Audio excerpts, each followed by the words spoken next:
On peut calculer la grosseur des atomes en évaluant leur rayon atomique. Toutefois, comme on l'a vu au chapitre précédent, le noyau est au centre et les électrons se retrouvent quelque part dans les orbitales, mais pas sur une orbite circulaire.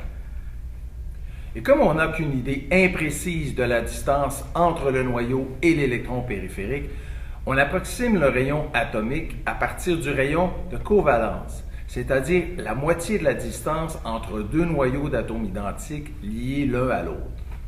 Le rayon atomique est souvent exprimé en picomètres, qui valent 10 exposant moins 12 mètres.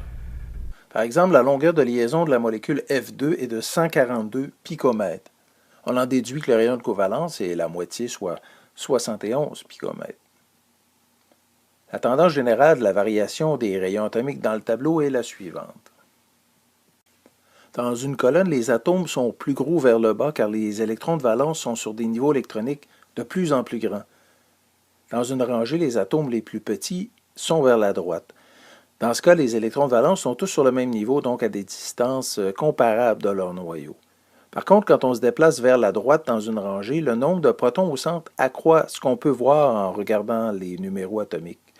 Et ça augmente d'autant l'attraction des électrons de valence vers le noyau. Et c'est cette attraction supplémentaire qui explique pourquoi le rayon diminue vers la droite. On pourrait penser que le même phénomène existe aussi dans une colonne, puisque les éléments avec le plus de protons sont vers le bas. Mais contrairement à ce qui se passe dans une rangée, le fait de placer les électrons de valence sur des niveaux de plus en plus grands est plus important que l'attraction supplémentaire causée par les protons au centre.